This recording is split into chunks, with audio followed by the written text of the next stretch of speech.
Okay, the paper that we'll be solving today is March 17 का paper 2-2. Let's start with the questions. A diagram of a chromosome from a dividing cell is shown in figure 1.1. तो आपको chromosome show हुआ है. Part A, a dividing cell is at risk of losing genetic material each time the DNA replication occurs. On figure 1.1, add a label line and the letter G to show the location on the chromosome of an area that helps to prevent the loss of genes. तो ये area कहाँ पे होगा? That will be towards what? Towards the ends of the chromosome. तो आप ये वाला कोना mark कर दें with what? With the letter G over here. What does this area represent? The telomeres. ठीक है, तो ये आपको telomere represent कर रहा होता है. Part B. The chromosome shown in figure 1.1 consists of one long DNA molecule associated with histone proteins. Name one stage of mitosis in which a chromosome would have the same general structure as the chromosome shown in figure 1.1. तो आपको बताना है भाई कोई ऐसी stage बताएं जिसमें ये वाली शक्ल हो क्रोमोसोम की माइटोसिस की. तो आप कौन सी स्टेज लिखेंगे माइटोसिस में? Which stage will have telophase? Correct. What else? Anaphase. Metaphase में तो दो वाला होएगा ना, like तो you can write what anaphase or what और telophase और prophase में like याद रखो prophase में वो डबल डंडी वाले क्रोमोसोम होंगे. लाइक आपके पास सिंथेसिस फेज के बाद जो जितने भी फेज होते हैं उसमें डबल डंडी वाले होते हैं. Like till what? Till the point जब एनाफेज आ जाता है, बिकॉज वहां सिस्टर क्रोमैटिड सेपरेट हो जाता है और आपके पास जो है वो फिर सिंगल डंडी वाले क्रोमोसोम हो जाते हैं. तो यहाँ पे आपके पास क्या हो जाएगा? टेलोफेज या एनाफेज में से कोई भी आप एक स्टेज लिख दें and that will be correct. Part C. Name the stage in the mitotic cell cycle during which the cytoplasm and the cell divide to produce two genetically identical daughter cells. कौन सा हो गया? Cytokinesis. जब cytoplasm divide करता है, जाहिर सी बात है, तो आपके पास जो प्रोसेस होती है वो साइटोकाइनेसिस की होती है. Part D. The control of the cell cycle can be affected by extracellular chemical messengers that bind to proteins and glycoproteins in the cell surface membrane. ये कौन सी होती है प्रोटीन ग्लाइकोप्रोटीन जहाँ पे ये केमिकल मैसेजेस आके बाइंड करते हैं? What do you call these proteins or glycoproteins? हाँ? No, those are messengers. वो केमिकल मैसेजेस जिस चीज पे जाके बाइंड करते हैं उन चीजों को क्या बोलते हैं? Receptors. We call them as receptors. Say the overall mechanism is known as cell signaling.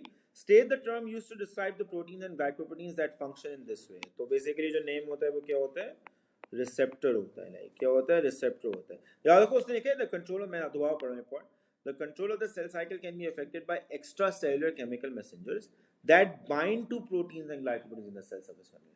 तो जाहिर सी बात है सेल सरफेस मेम्ब्रेन में जो प्रोटीन्स या ग्लाइकोप्रोटीन्स होंगी जिनसे जाके ये बाइंड करते हैं केमिकल मैसेंजर्स, वो रिसेप्टर मॉलिक्यूल्स होते हैं. क्या होते हैं वो? रिसेप्टर मॉलिक्यूल्स होते हैं, जो कि प्रोटीन्स भी हो सकती हैं, ग्लाइकोप्रोटीन्स भी हो सकती हैं, ग्लाइकोलिपिड्स भी हो सकते हैं. Some receptors are what? Glycolipids as well. ठीक है, next question. The infectious disease cholera is caused by a bacterium. Figure 2.1 shows a transmission electron micrograph of this bacterium. तो आपको transmission electron micrograph show किया हुआ है, which is magnified times 30,000. Name the bacterium that causes cholera. तो आप पूरा नाम लिखेंगे. It's Vibrio cholera. It's what? It's Vibrio cholera. Part 2. The bacterium in figure 2.1 is an example of what? Of a prokaryotic cell. Each of the descriptions A to C describes the cell structure found in prokaryotic cells and in plant cells. For each of the descriptions A to C, name the cell structure described and state one difference in the structure between a prokaryotic cell and a plant cell. अब उसने जो है वो तीन जो structures बनाए ना उनकी लाइक पर्पस दिया हुआ, फंक्शन दिया हुआ. आपने आइडेंटिफाई करना है फंक्शन को देख के कौन सा स्ट्रक्चर है और बताना है उस स्ट्रक्चर में बैक्टीरिया वर्सेस प्लांट सेल में क्या डिफरेंस होगा. ठीक है, पहले लिखा हुआ है साइट ऑफ पॉलीपेप्टाइड सिंथेसिस. क्या है सेल स्ट्रक्चर? राइबोसोम. तो क्या हो जाएगा आपके पास? राइबोसोम. डिफरेंस क्या लिखोगे? 70s versus 80s. तो आपके पास जो प्रोकैरियोटिक सेल होगा, प्रोकैरियोटिक सेल के पास जो राइबोसोम होगा दैट विल बी 70s, और जो प्लांट सेल होगा which is an example of a eukaryotic cell, उसके पास 80s होएगा. ठीक है. Part B. The genetic material of the cell structure, ऐसी बात है, वो genetic material जो होता है वो क्या होता है? DNA होता है. क्या होता है? DNA होता है. That's the genetic material. तो दोनों का जो सेल स्ट्रक्चर होएगा वो बेसिकली DNA कहलाएगा. आप उसको बोलेंगे DNA. What will be the difference? So आपके पास एक में सर्कुलर DNA होता है और दूसरे में लीनियर DNA. तो आप बस ये लिख दें, आपको एक नाम मिल जाएगा. So prokaryotes will have what? Prokaryotes will have circular DNA, और जो यूकैरियोट होंगे उनके पास क्या होगा? आप इसमें ये भी ले सकते हैं circular DNA which is not associated with histones. आप ले सकते हैं not associated with histones, और यूकैरियोट में associated with histones आप ये भी ले सकते हैं. even that is fine. तो यूकैरियोट में क्या होता है? आपके पास लीनियर DNA होता है. क्या होता है? No, not the nucleus. Basically हमने बताना है genetic material of the cell के बारे में. तो genetic material is actually the DNA ना, दोनों के पास DNA ही होता है genetic material. C, the structure that provides a rigid shape to the cell and prevents the cell walls. Cell structure is cell. दोनों में difference क्या है? So good. So आपके पास जो है वो जो plants जो prokaryotic cell wall है that will be made up of peptidoglycans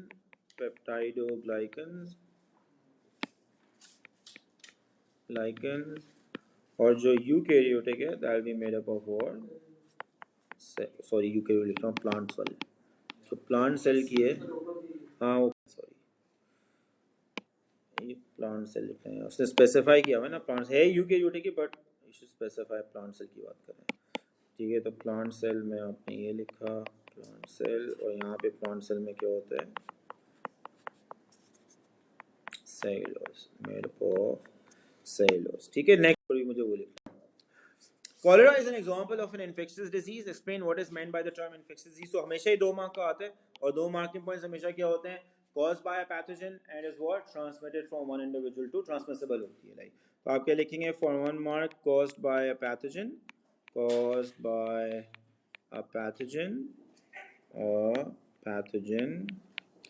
and is transmissible.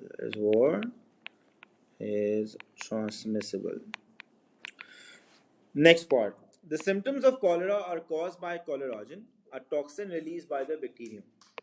याद है choleragen याद है हम लोगों को like it goes and basically makes the क्या नाम है intestinal cells more permeable to water और water ions का loss होता है. Cholera में basically इसलिए main symptom watery diarrhea होता है. The symptoms of cholera are caused by choleragen, a toxin released by what? By the bacterium. Choleragen is a protein made up of 6 polypeptides. तो 6 polypeptides का मतलब है इसका structure क्या होगा क्वार्टरनरी स्ट्रक्चर होगा. इसके बाद प्राइमरी सेकेंडरी टर्शियरी क्वार्टरनरी सारे लेवल्स ऑफ ऑर्गेनाइजेशन होंगे. A single copy of a polypeptide known as the A subunit that includes an extended alpha helix and 5 polypeptides that together make the B subunit. तो basically आप पूरी protein जो कोलेराजन होती है उसके 2 subunit होते हैं A और B. A सबयूनिट के अंदर एक ही पॉलीपेप्टाइड है और जो B सबयूनिट है उसमें 5 पॉलीपेप्टाइड है. ठीक है make sure that you understand the scenario that is given because आपने कोई कोलेराजन का स्ट्रक्चर नहीं पढ़ा था आपने कोर्स के अंदर. एग्जाम में आपको ये सिनेरियो दे रहे हैं in order to make sense of the question that follows. So again collagen is a protein made up of 6 polypeptides. A single copy of a polypeptide known as the A subunit that includes an extended alpha helix और जो बाकी 5 polypeptides हैं that together make up the B subunit. तो पूरी protein को 2 subunit में divide कर दिया एग्जाम ने A and B. A में एक पॉलीपेप्टाइड है और B के अंदर क्या है 5 polypeptides together. The B subunit of collagen binds to a cell surface membrane component known as GM1 of an intestinal epithelial cell. The complete collagen protein then enters the cell by endocytosis. Once inside the cell, the A subunit of the protein acts as an enzyme, disrupting the normal functioning of the cell. तो exam ने आपको बता दिया basically ये काम किस तरह करता है ये जो आपके पास कोलेराजन का मॉलिक्यूल होता है. मैं दोबारा रिपीट कर रहा हूँ. The B subunit of collagen binds to a cell surface membrane component known as GM1 of an intestinal epithelial cell. The complete collagen protein then enters the cell by what? By endocytosis. Once inside the cell, the A subunit of the protein acts as an enzyme, disrupting the normal function. तो exam में बता रहे कि वो जो पूरा कोलेराजन protein है वो सेल में एंटर करने के लिए पहले अपना B सबयूनिट यूज करेगा. वो जाके बाइंड करता है with the cell surface membrane और फिर उसकी सबयूनिट की एंडोसाइटोसिस हो जाती है और फिर सेल के अंदर A सबयूनिट काम करता है in order to malfunction the intestinal epithelial cells. अब वो आपसे पार्ट सी में पूछ रहा है list the levels of protein structure present in choleragen. 2 mark है सारे ही प्रेजेंट है ना. यहाँ प्राइमरी भी होगा सेकेंडरी भी होगा टर्शियरी भी होगा और क्वार्टरनरी भी होगा. आप 4 लिखेंगे. So the levels of protein structure will be what primary secondary tertiary and quaternary. इसका मार्क डिवीजन मुझे नहीं याद कि 2 मार्क में 1 मार्क का मोस्ट लाइकली होगा कि एक पॉलीपेप्टाइड के लिए तीनों होंगे प्राइमरी सेकेंडरी टर्शियरी तो वो 1 मार्क होगा और क्वार्टरनरी जब होता है जब एक से ज्यादा पॉलीपेप्टाइड होती है तो most likely second marking point इसका होगा आपका. Part D outline the mechanism by which choleragen enters the cell.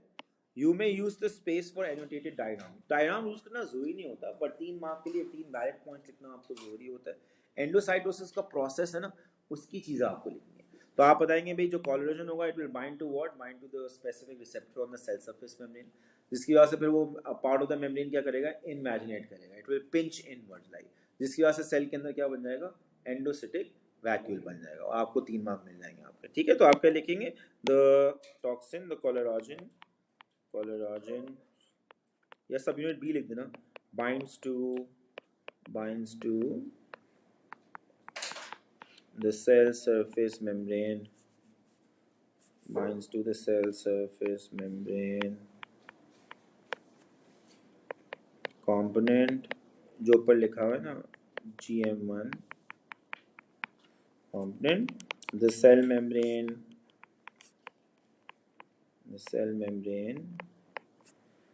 pinches inward, invaginates to form what? To form an endocytic vessel.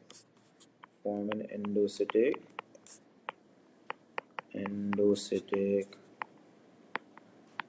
vacuole. इसमें आपको फेगोसोम लिखने की जरूरत नहीं है because this is not phagocytosis happening.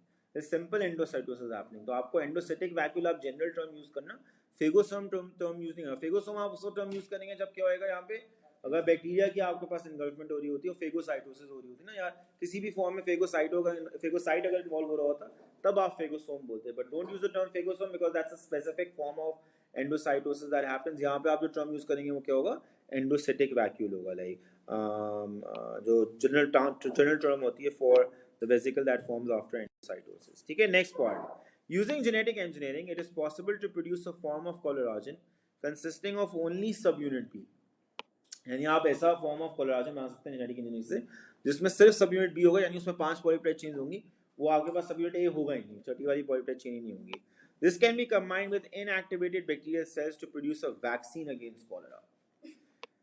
Part 1 ये होते हैं वो सजेशन वाले सवाल जो बायो में जब एंड में आते हैं ना, तो आपको जब पूरा पेपर P1 आप करके आते हैं, सॉरी P2 जब आप करके आते हैं तो आपको होता है कि यार बहुत मुश्किल पेपर आएगा। बायो में जनरली ये होता है, लाइक पेपर जब देके आप बाहर आते हैं ना तो आपकी एक फीलिंग होती है डूम्सडे वाली ना, कि यार क्या दिया ये, मतलब ये क्या क्या आया था यार। बिकॉज एक जनरल ह्यूमन नेचर होती है ना कि जब आप 60 मार्क के पेपर के लिए बैठेंगे तो जो आप 50 मार्क सही करके आएंगे वो नहीं आपको याद होंगे, जो 10 मार्क जिन्होंने आपको तंग किया होगा ना वो आपको याद होगा। It's common human nature like. But कभी कभी ऐसा होता है 20 मार्क याद आ रहे होते हैं आपको यार तो that is a problem. If out of 60 आपने 20 मार्क काउंट कर लिए जो आप गलत करके आए हैं, that is a big problem. ए वे नहीं आता फिर, समझ में आ गया ना। बायो में थ्रेशोल्ड 20 नहीं होता आउट ऑफ 60, फिजिक्स का पेपर नहीं है, तो आप बेसिकली फिजिक्स में भी इतना लो नहीं होता, 30 के आसपास होता है। तो बायो में यूजुअली अगर आप बाहर निकले ना आपको याद आ रहे हैं 8 मार्क गलत हुए हैं या 9 मार्क गलत हुए हैं, थोड़ा सा मुश्किल पेपर आ गया 10 मार्क गलत हो गए, चलो यार 11 मार्क गलत हो गए, यू सेफ। बिकॉज 10-11 गलत होने का मतलब होता है टाइम्स 2। मैंने आपको पहले भी फॉर्मूला बताया था कि आपको जितने याद आ रहे हैं ना गलत किए हुए, आप उसको टाइम्स 2 कर देंगे तो यूजुअली उतने कट रहे होते हैं, ठीक है ना। आप जितने बड़े भी 30 मार्क खान हो आप अपने जहन में रखें, इट्स रफली दिस फॉर्मूला, सही है। तो आप जहन में रखेंगे, गलतियां आपकी होनी चाहिए मैक्सिमम 5 मार्क 6 मार्क बस, जो आप याद कर लें बस, देन यू आर सेफ। फिर पेपर मुश्किल हो आसान हो कोई फर्क नहीं पड़ता यार, अगर आप विद इन 5 to 6 मार्क्स है ना गलतियों के, you very safe, like doesn't matter paper difficult था आसान था। So does this why subunit B rather than subunit A is used in the vaccine? ये सवाल आपसे पूछे तो subunit B के खिलाफ वैक्सीन क्यों अच्छी होगी? Because subunit B जो होता है that is required to enter the cell.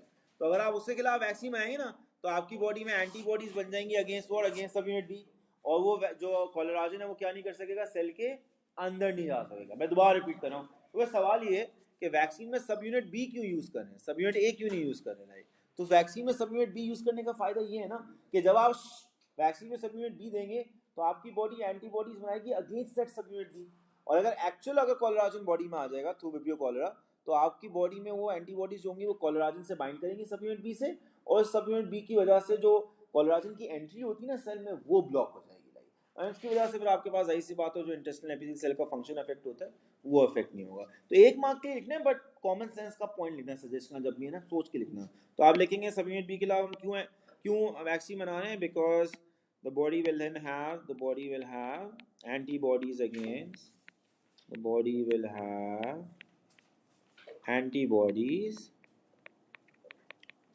against subunit B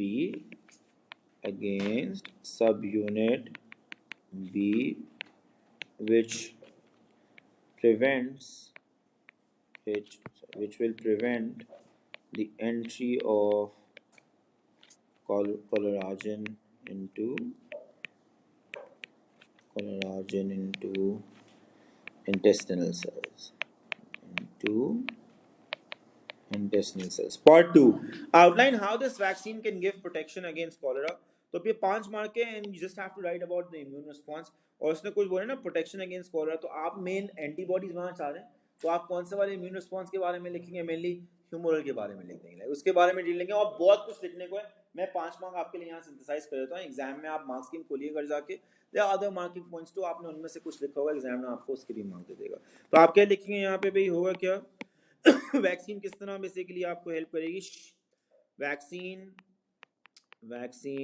provides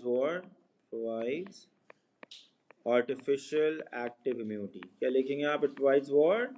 Artificial active immunity. अब आप इम्यून रिस्पॉन्स के बारे में बताएंगे. वो जो प्राइमरी इम्यून रिस्पॉन्स यूनिट हुआ उसमें क्या होगा, ठीक है ना? The components within the vaccine, the antigens within the vaccine, the antigens within the vaccine initiate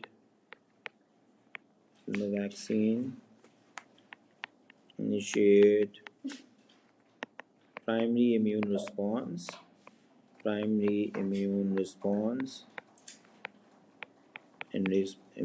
और डायरेक्टली जो है ना, डोंट पुट द फेगोसाइट्स वाला पार्ट ओवर हियर. आप सिर्फ अगर फेगोसाइट को कुछ डालना भी है ना, तो एंटीजन प्रेजेंटेशन बस डाल दो. लाइक डोंट राइट फेगोसाइटोसिस की पूरी अनलाइनिंग कंज्यूम कर लो. लाइक मेन चीज क्या, आप एंटीबॉडीज तक पहुंचो ना, वो बनानी है आपने. तो एग्जाम में want to hear about what?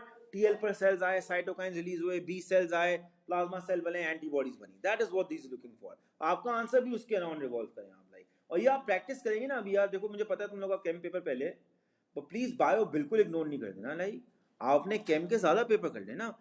हर रोज घर पे जाके कम से कम एक बायो पेपर आप जरूर करेंगे, कम से कम. Like her rose.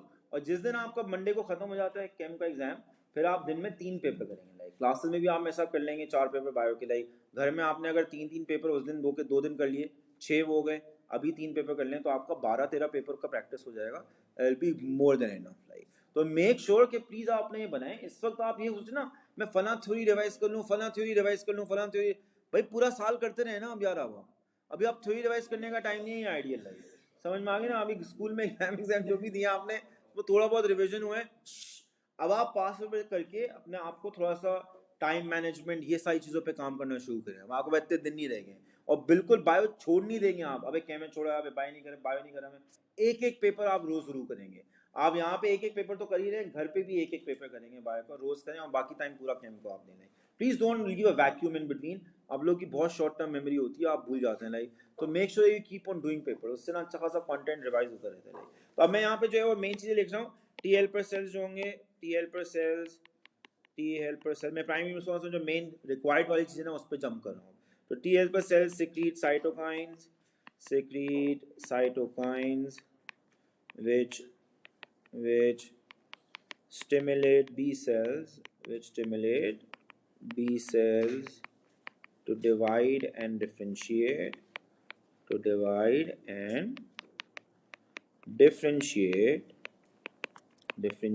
to form plasma cells and memory cells.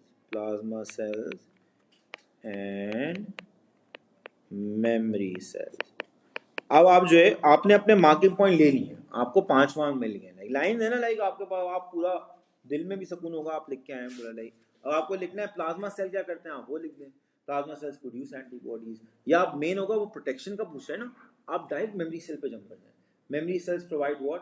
Immunological memory. आप इतना लिख दें, आपको आपका बाकी मार्क्स तो आपको वैसे ही मिल गए होंगे, ऊपर आपने अच्छा खासा लिख दिए. अब देते हैं memory cells provide immunological memory.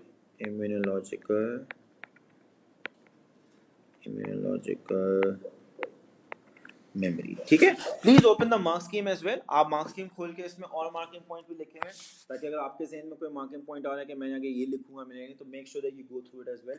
मैंने एक आंसर लिख दिया लाइक यहाँ पे फॉर क्या नाम है, the relevant number of marks to spot के दिए. There are other marking points mark scheme as well. ठीक है. Next question. Catalase is an enzyme that catalyzes the breakdown of hydrogen peroxide toxic waste product of metabolism. तो आपके पास ये enzyme है जो hydrogen peroxide को तोड़ता है to form water and oxygen.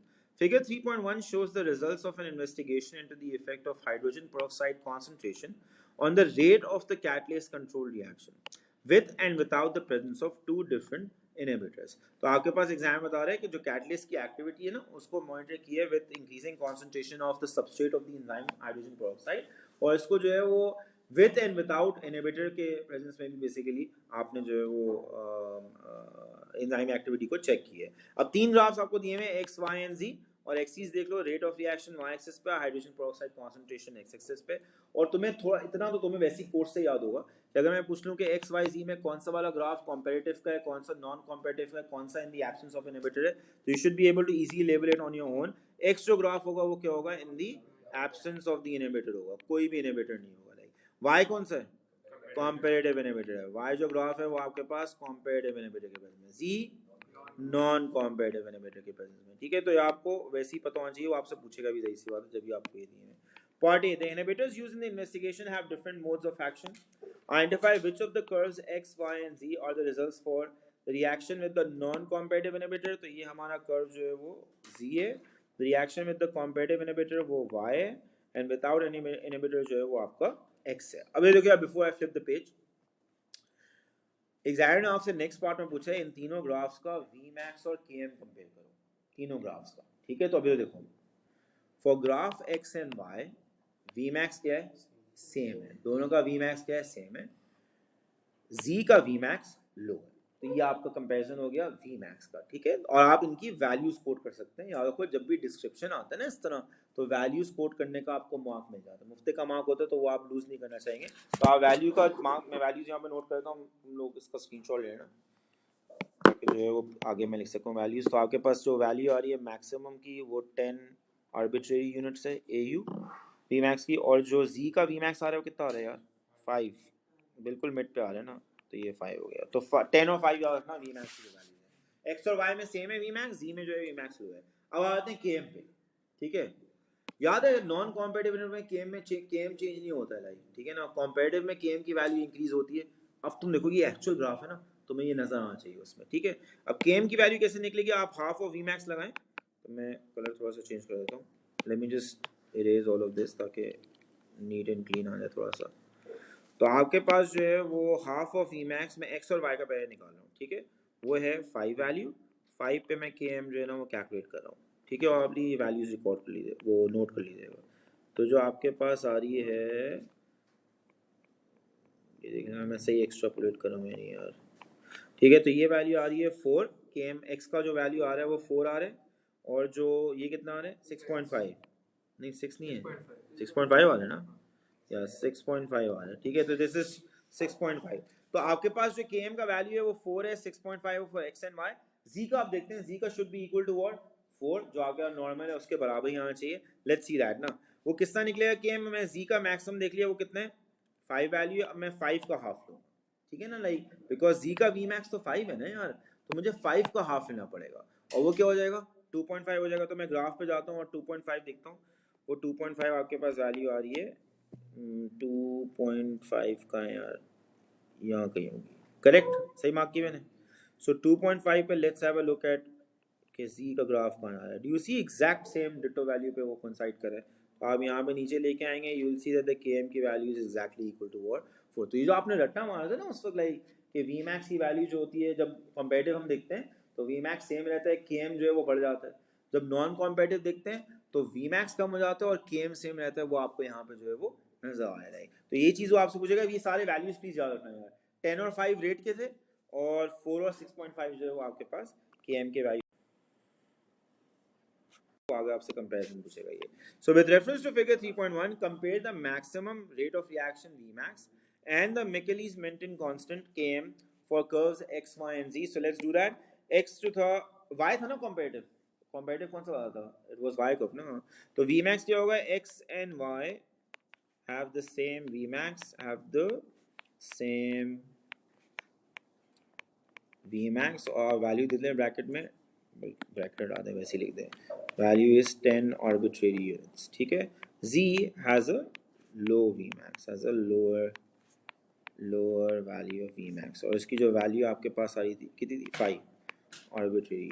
तो आपको ये 2 मार्क मिल गए 4 में से, बस आपने ये बताना है भाई कंपैरिजन के अंदर होगा, ठीक है। और उसके बाद Km की क्या, x and z have the same Km, x and z have the same Km, have the same Km, और वैल्यू क्या था इसका 4 और 4, what was the value concentration की यूनिट, मिलीमोल पर डीएम क्यूब, मिलीमोल पर डीएम क्यूब, सही है। And y has a higher value of Km, has a higher value of Km, जो कि आपके पास क्या आई थी 6.5 मिलीमोल पर decimetre. Do of in this now suppose, because ने कंपैरिजन बोले ना, तो आप Vmax और Km का बस बताना है आपने, हायर है लोअर है सेम है, ये सब बताना है आपने, और वैल्यू पुट कर दें, आपको आपके मार्क्स मिल जाएंगे। Next part, hydrogen peroxide has harmful effects on cells, one effect is to damage the DNA, describe the structure of DNA. अभी ये ऐसे सवाल है वैसे ही डाल दिए उन्होंने मार्क्स देने के लिए, तो आप स्ट्रक्चर ऑफ डीएनए में क्या लिखोगे, 4 मार्किंग पॉइंट्स के लिए 4 वैलिड फीचर्स बताओ डीएनए के। सो डबल स्टैंडर्ड आपने बताया भाई, डीएनए जो है वो डबल स्टैंडर्ड है, 1 मार्क हो गया। नंबर 2, सो डबल स्टैंडर्ड है, कॉम्प्लीमेंट्री बेस पेयरिंग से एक और चीज का पहले लिख दो, how are these two strands held, so you can write there anti parallel strands, double strand है, एंटी पैरेलल स्ट्रैंड्स है, एंटी पैरेलल स्ट्रैंड्स हैं, they are held together by which bond, hydrogen bond, held together by hydrogen bonds between, अब आप लिखे हो hydrogen bonds between complementary bases, between, और सिर्फ ये नहीं है, 4 मैं ही लिख रहा हूँ, अब मैं इतना कुछ लिखते हैं भाई, फॉस्फोडाइस्टर बॉन्ड्स होते हैं, लाइक ATGC के बारे में आप थोड़ा सा डिटेल लिख देना, मेनी मार्किंग पॉइंट आप जाके देखेंगे, स्टोन के साथ एसोसिएट होता है, बहुत सारी चीजें जो आप यहाँ पे मेंशन कर सकते हैं as marking points. The nuclear, no, don't write about the monomers itself. Yeah, because the structure of DNA पूछा ना, तो आप पॉलीमर के बारे में बताएं, not the आगे बताते हैं भाई ATGC हैं, उनके मोनोमर्स न्यूक्लियोटाइड्स हैं, बट फिर ये बताना है कि न्यूक्लियोटाइड के अंदर ये don't do that, like that will be too much to write as an answer for this part. So between what, between complementary bases, between complementary bases, yeah, if you write, yeah, you can write that, अगर आप जो है वो sugar के बारे में बता रहे, बट ये होता है ना कि आप सारे कॉम्पोनेंट लिस्ट करें, उसके अलग अलग मार्क नहीं मिलेंगे आपको, लाइक यूजुअली जब आपको मोनोमर के बारे में सवाल आए ना, तब आप मोनोमर्स के बारे में बताएं, like otherwise just mention about the structure as a polymer, like marks की में वो भी तो जाहिर सी बात है, मार्क्स की सामने तो नहीं होती ना, तो वहाँ you need to have a simple way of answering this question. अब आपने कॉम्प्लीमेंट्री बेसिस लिखे, तो आप यहाँ लिखें कॉम्प्लीमेंट्री बेसिस क्या होता है, like so A pairs with what, A pairs with T, and अब यहाँ आप एक चीज क्या और क्या लिख सकते हैं मार्किंग पॉइंट में, कितने हाइड्रोजन बॉन्ड्स होते हैं आप ये बता दें भाई, उसका मार्क मिलेगा, वो स्ट्रक्चरल फीचर है ना ये, like you will get a mark for that. तो मैं यहाँ लिख दिए सिंपल 4 मार्किंग पॉइंट के 5 लिख दिए मैंने, A pairs with T and G pairs with what, G pairs with C over here, ठीक है। Next question, next part, the cell has mechanisms to repair the damage to DNA caused by hydrogen peroxide. Errors in repair may cause a change to the structure of the DNA. What do you call changes in the structure of the DNA? Term क्या होती है, mutation हो जाती है, ठीक है। Studies have investigated possible risks associated with foods and drinks that contain hydrogen peroxide. This is because the compound can be considered a mutagen. Mutagens cause mutations. Explain why hydrogen peroxide can be considered as a mutagen. 2 mark के लिए आप क्या लिखेंगे भाई, it will alter what, alter the sequence of nucleotides, like आपके पास ऐसी बात है, जिसकी वजह से आपके पास क्या हो सकता है, ऑल्ट्रेशन हो जाए in in the structure of the polypeptide form. बस आप इतना लिख दें, आपको आपके 2 मार्किंग पॉइंट मिल जाएंगे। सो you can right that hydrogen peroxide, hydrogen peroxide, hydrogen peroxide may alter what, may alter the nucleotide sequence, may alter the nucleotide sequence which may alter the primary structure of a polypeptide, of a polypeptide. ठीक है, तो ये आपके दो mark. इसमें अगर आपको ये लिखना हो ना, न्यूक्लियोटाइड सीक्वेंस वेरी होती है कि नया अलील बन जाता है, बिकॉज ऐसी सी बात है जीन के अंदर हुई है ना ये ऑल्ट्रेशन, तो अगर आप न्यूक्लियोटाइड सीक्वेंस चेंज करते हैं तो वो एक ऑल्टरनेटिव जीन बन जाती है ना, और ऑल्टरनेटिव जीन को हम क्या बोलते हैं, एलील बोलते हैं। Since it's a term that we don't commonly use in AS, इसलिए मैं यहाँ लिख रहा हूँ, आप मार्क्सिंग खोलेंगे आपको इस पर भी मार्क मिल जाएगा कि जब म्यूटेशन होती है ना, लाइक न्यूक्लियोटाइड सीक्वेंस चेंज होती है और म्यूटेशन होती है, तो उसकी वजह से एक नया अलील बन जाता है। जैसे वहाँ पर याद है हमने सिकल सेल किया था, सिकल सेल के अंदर मैंने बताया था सिकल सेल एलील होती है और एक नॉर्मल एलील होती है HbA की जो एलील होती है, लाइक तो सिकल सेल एलील होती है वो क्या होती है बेसिकली, इट्स एन एलील जिसके अंदर आपके पास एक न्यूक्लियोटाइड चेंज हो जाता है ना, लाइक उसकी वजह से बेसिकली पॉलीपेप्टाइड भी आपके पास चेंज हो जाती है। तो यहाँ पे जो है याद रखो ये जेनेटिक डिजीज नहीं है, हाइड्रोजन पेरोक्साइड जो है वो यहाँ पे एक केमिकल है which is acting as what, as a mutation in this case. ठीक है, next question. The transport systems of plants and mammals both function to transport substances to and from the cells. Part 8. Table 4.1 contains descriptions concerning the mammalian circulatory system and the structure of the heart. Complete table 4.1 by writing down the term that matches each description. तो मैं description पढ़ता जा रहा हूँ, आप मुझे term बताते जाएंगे. A transport system where blood is enclosed in blood vessels and passes through the heart twice in one complete circle of the body. तो आप इसे बोलते हैं क्लोज्ड डबल सर्कुलरी सिस्टम। क्या बोलते हैं? Closed double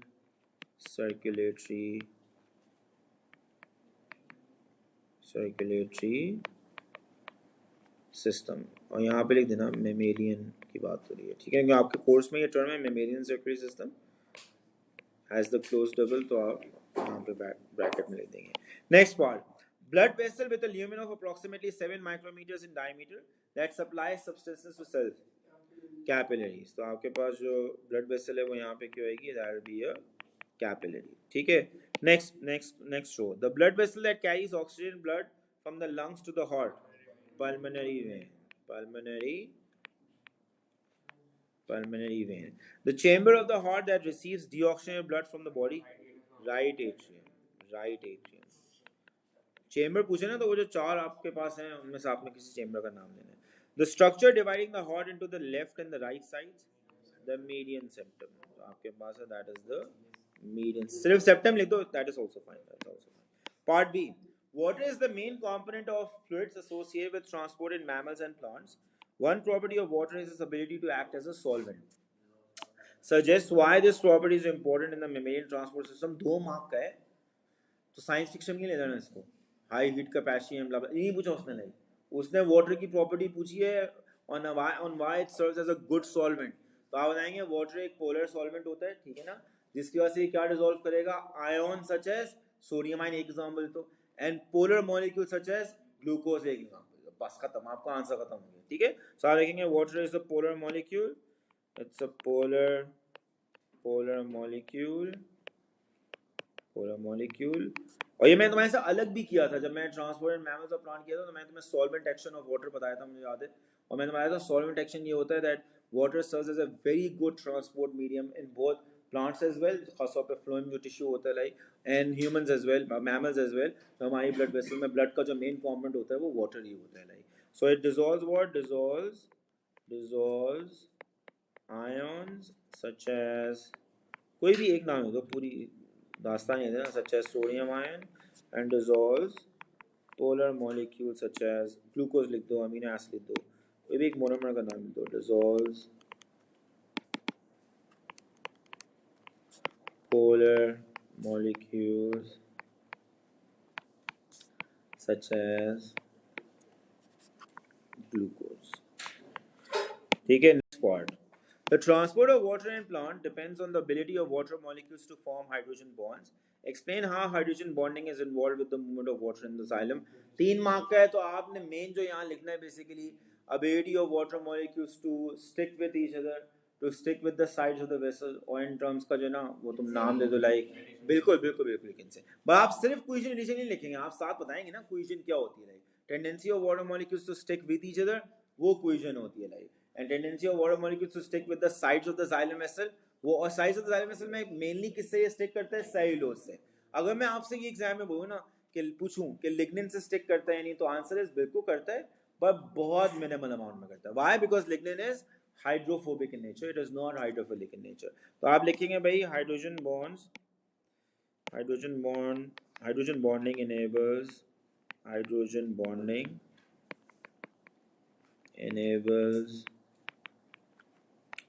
water molecules to stick with each other,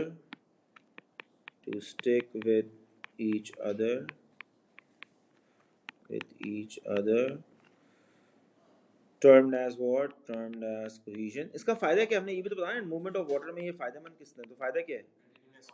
So good. So it allows water to move up in a, that's the key term that you have to use. Water moves up the xylem vessel in a continuous column, due to which water molecules, this enables the water molecules to move up in a, this enables the water to move up in a continuous column. और फिर दूसरी property क्या है जो आप लिखेंगे जिसके बारे में, that is water molecules stick with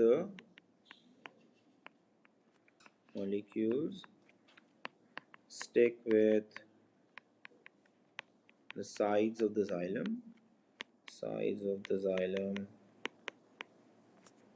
vessel, termed as what? Termed as adhesion. इसका फायदा क्या होता है?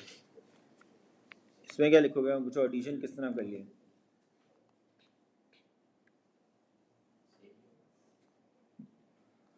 बिल्कुल उसमें भी असेस करता है. अगर मैं बोलूँ नहीं अलग कोई लिखो, क्या लिखना चाहोगे? बिल्कुल आप ये बोल सकते हो कि भाई कि अगर स्टिक करते हैं with the side of xylem vessel, उसकी वजह से भी वाटर मूव कर. नो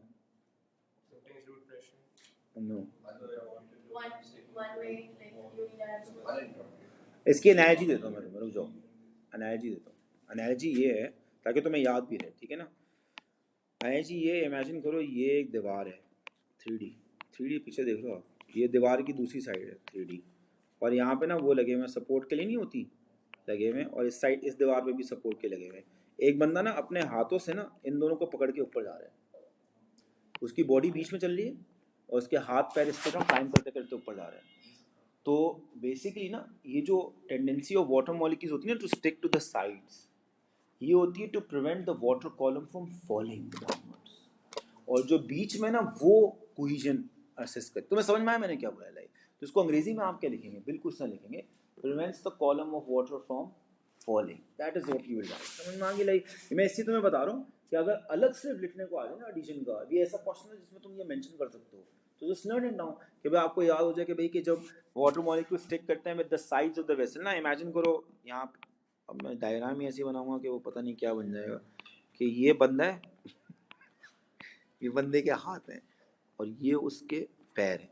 तो आप जो ये चेक कर रहे हो ना, ये वाला फिनोमेना, ये एडिशन हो रही है, और ये बीच में जो पूरा बंदा ऊपर जा रहा है ना, ये क्या हो रही है? कोहेजन हो रही है. समझ में आ गई? ये मैं आपको बता रहा हूँ. सो आप यहाँ लिख सकते हैं this prevents what? This prevents the column of water from falling. This prevents, ये एनालॉजी है, लिटरली में लेना इसको, सही है, कॉलम ऑफ वाटर. और मैंने एक डायग्राम दिखाई भी थी, आई थिंक मुझे याद आ रहा है, जब मैंने ये किया था ना जाइलम ऑफ फ्लोएम, तो मैं तुम लोग को जब जाइलम की movement of water of the xylem ऐसे दिखा रहा था, तो मैंने ये कार्टून डायग्राम से मैं दिखाई भी थी, मुझे यहाँ से याद आ रहा है. Column of water from falling, ठीक है. तो ये आपके पास एडिशन का फायदा हो जाएगा. Next question. Smooth muscle and cartilage are two of the tissues found in the walls of the structures of gas exchange system of mammals. Complete figure 5.1 to show the distribution of these tissues in the gas exchange system of mammals. Choose from the 4 structures listed below. आपने इन structures में से basically ये blanks को fill करना है. तो आपको पहले दिया हुआ है स्मूथ मसल के बारे में प्रेजेंट है, तो अगर स्मूथ मसल प्रेजेंट है तो जाहिर सी बात है कौन सी चीज़ आउट हो गई? एल्वुलस आउट हो गया. समझ में आ गई? तो एब्सेंट है, यहाँ पे क्या आ जाएगा? एल्वुलस आपके पास यहाँ आ गया, ठीक है. तो ये तो पहले लिख दो, ठीक है ना. प्रेजेंट पे आ जाओ. प्रेजेंट है, कार्टिलेज एब्सेंट है, क्या आ गया? कार्टिलेज कहाँ मिसिंग होती है? ब्रोंक्यूल्स. गुड. तो ये क्या आ जाएगा आपके पास? ब्रोंक्यूल आ जाएगा. अभी 2 ही रह गए आपके पास, ये आपने काट दिया, ये आप ट्रैकिया और ब्रोंकस आपने. आपके पास अब लिखे थे, देखो यार यहाँ लिखा है कार्टिलेज प्रेजेंट, और फिर लिखा है irregular plates and incomplete rings, और यहाँ लिखा है इनकम्प्लीट रिंग्स ओनली. तो मसला ये इंग्लिश ऐसी लिखी है, आपको समझ तो आती नहीं है. तो एक मिनट रुको, ये क्या है? इसको बोलते हैं रिंग, रिंग। इसका मतलब है रिंग, ठीक है। और ये है इनकम्प्लीट रिंग। आ गई, which is what, C shape, जो ये लिखी है। मैं सिर्फ इसलिए बताया क्योंकि जब एग्जाम में आता है ना, तो आपको क्या, आपको नहीं समझ में आती इनकम्प्लीट रिंग, रिंग का भाई उसने सी शेप नहीं लिख दिया यार, उसने इनकम्प्लीट रिंग लिया, एक ही बात हो जाती है, समझ में आ गई ना लाई। तो याद रखो यहाँ पे जो आपके पास लिखा हुआ, क्या लिखा हुआ है, इनकम्प्लीट रिंग्स ओनली। यहाँ लिखा है irregular plates and incomplete rings. जो इरेगुलर प्लेट्स आपको नजर आएंगी, that will be in the case of what, in the case of जो आपके पास ब्रोंकाई होते हैं, जो आप, बिकॉज उसमें आपको ज्यादातर प्लेट्स नजर आते हैं। जो सी शेप्ड होते हैं वो टिपिकली आपको किस में नजर आते हैं, ट्रैकिया में नजर आते हैं। ये आपने बेसिकली इन स्टेटमेंट से पिक करना था। So this will become what? This will become the trachea in this case, and this will become what? This will become the bronchi in this case. जो आपके पास bronchus हो जाएगा। अच्छा, ये क्वेश्चन मैंने ट्रिम कर दिया थोड़ा सा, इसके नीचे वाला पार्ट मैंने सारा हटा दिए। तो मैं एक्चुअल पेपर खोलोगे उसमें तुम्हें ये पार्ट नजर आएगा, बिकॉज वो पार्ट था COPD और स्मोकिंग से लिंक्ड, ठीक है ना, वो अब नहीं आएगा। तो मैं वो अटेम्प्ट करने की जरूरत नहीं है, तुम्हारे पेपर में शायद होगा, तुम चेक करो, उसमें तुम्हें नजर आएगा। तो वो सब काट देना। Like they'll not question you on COPD, no, not question you on smoking। हमें इसका जो नेक्स्ट पार्ट था वो था इफेक्ट ऑफ टार ऑन, क्या नाम है, लंग कैंसर, हाउ डज, हाँ, तो उसमें टार वगैरह सारा आ जाता है, वो सब स्मोकिंग से लिंक्ड है, वो अब नहीं आएगा। सो डोंट वरी अबाउट, आपसे एग्जाम में नहीं पूछेंगे। नेक्स्ट क्वेश्चन, लास्ट क्वेश्चन है बस, तो मैं आपको टाइम दूंगा, आप थोड़ा सा पेपर मिल गया आप सबको, पेपर मिल गया, ये पकड़ो यार, ये सबको दो, ये सबको दो। मैं भाई क्वेश्चन पढ़ रहा हूँ, साथ क्वेश्चन साथ पढ़ लेते हैं, I give you time to solve it. A student investigated the effect of changing the surface area to volume ratio on diffusion। आपको अब जो है ना यहाँ पे सिनारियो दिया हुआ है, यहाँ देखिए all of you. A student investigated the effect of changing the surface area to volume ratio on diffusion. Two different size blocks of agar X and Y were made। तो आपको दो blocks दिए हैं। The agar contained universal indicator solution। The universal indicator solution changes color when the acid is added। The blocks were placed in dilute hydrochloric acid at the same temperature। The student timed how long it took for each block to change color completely। आपको पता है surface area to volume ratio से ये क्या होएगा, linked होगा, जो question होगा ये surface area to volume ratio से linked होगा। Blocks X and Y are shown in what, in figure 6.1। All dimensions are in what, in centimeter, ठीक है ना। तो आपको blocks X and Y show किया हुआ है, क्या नाम है, और सारी जो डायमेंशन दी हुई है आपको सेंटीमीटर में, और इसलिए डायमेंशन बताया ताकि जब आपसे कैलकुलेशन कराए तो आप आराम से देख सकें भाई कि जो फाइनल आंसर है सरफेस एरिया वॉल्यूम से जो भी कैलकुलेट है वो आप उसके यूनिट्स के साथ आंसर लिखें।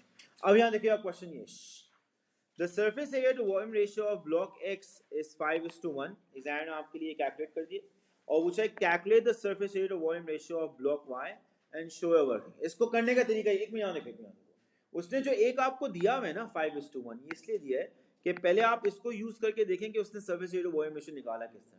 आप वो पहले मेथड देखेंगे इसको, और यहाँ से निकालेंगे, और फिर उसको यूज करके वाई का निकालेंगे। लाइक डू इट, ट्राई करो, ट्राई करो, गिव यू 1 मिनट, ट्राई। चलो भाई let's calculate. Have you seen that why this is 5:1? ये तो नहीं करूँ ना, तो मैंने देख लेना why this is 5:1। सब रेशियो ऑफ, मैं वही कर रहा हूँ, तुम्हें तो करना ही एक भाई, जो चार ये वाली जो दो साइड्स हैं प्लस पीछे वाली और आगे वाली दो साइड्स और नीचे वाली ऊपर वाली जो साइड है, इनसे तुम सरफेस एरिया निकालोगे। वॉल्यूम जो होगा वो तीन डायमेंशन मल्टीप्लाई करके आ रहा होगा बेसिकली। तो मैं प्रॉपर मैथमेटिकली करना है, like don't do it randomly.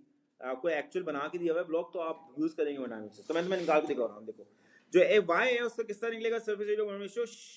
y का पहले आप निकालेंगे वॉल्यूम, ठीक है ना। Volume will be equal to what, 3 times 6, what's the value, 54 centimetre cube, ठीक है। अब आप निकालें सरफेस एरिया। सरफेस एरिया कैसे निकलेगा, एक में यहाँ देखो ना यार, और view.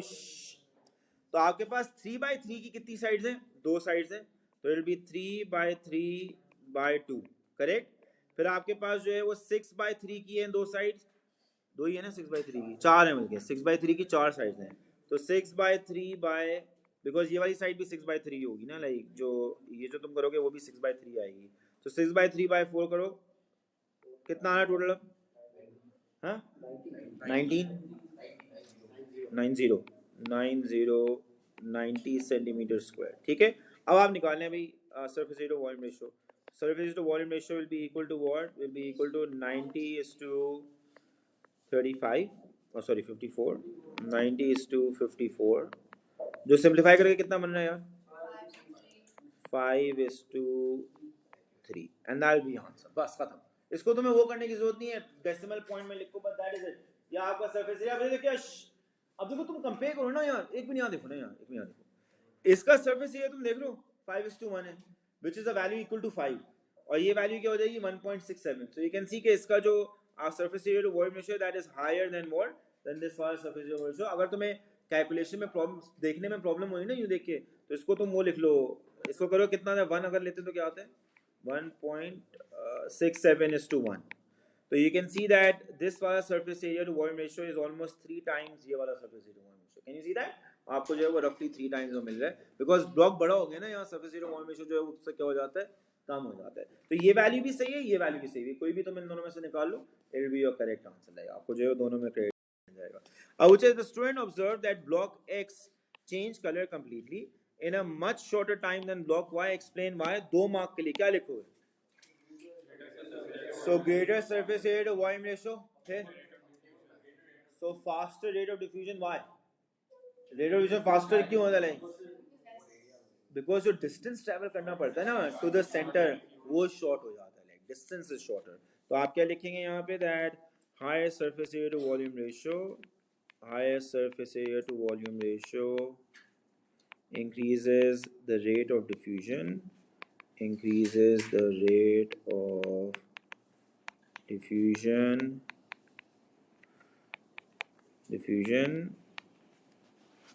the distance to the center of the block is shorter. The distance to the center of the block is shorter। By the way, this is the reason why our cells can't keep on growing in size। एक particular size पाके वो रुक जाते हैं, because वरना जो है ना, जब बाहर से चीज़ें अंदर आती है ना, distance towards the center becomes too large। Imagine करो ना यार, मैं तुम्हें एक छोटा सा डायग्राम बनाता हूँ, ये एक छोटा सेल है और ये imagine करो बड़ा सेल है, तो इन दोनों सेल का सेंटर ये है, करेक्ट। अब एक चीज़ जब बाहर से अंदर आती है तो जाहिर सी बात है, इधर देखिए यार, जब बाहर से अंदर आती है तो उसने सिर्फ इतना सा डिस्टेंस ट्रैवल करना है और बीच तक पहुंच जाएगी छोटे वाले सेल में। और बड़े वाले सेल में अगर यहाँ से अंदर आएगी तो इतना लंबा डिस्टेंस ट्रैवल करना है ना, लाइक, तो होता ये कि जो आपके पास टाइम लगता है ना to travel to the centre of the cell, like वो अगर बहुत ज़्यादा हो जाए तो हो सकता है चीज़ पहुंचने से पहले ही सेल खत्म हो जाए, समझ में आगे लगेगा आपको। इसलिए cells don't keep on increasing in diameter indefinitely, एक सर्टेन साइज पे आके वो क्या हो जाते हैं, रुक जाते हैं, because surface area volume ratio पे उसके बियॉन्ड बहुत ज़्यादा कम हो जाता है। लाइक लार्जर सेल्स जो होते हैं उनका सर्फेस एरिया वॉल्यूम रेशियो लो होता है, बिल्कुल इस तरह जिस तरह लार्जर ब्लॉक्स का सर्फेस एरिया वॉल्यूम रेशियो क्या होता है, लो होता है। पार्ट 3 में वो आपसे पूछते हैं, suggest how the results of this investigation help to explain why plants need a transport system. तो क्या लिखोगे आप, ये तो तुम्हें वैसे ही रटा होना चाहिए, लाइक पहले पॉइंट लिखोगे, because diffusion alone will be what, a very slow process. Plants multi cellular होते हैं ना, तो diffusion alone will be a very slow process. तो diffusion alone will be a slow process, will be a slow process because the distances need to be covered are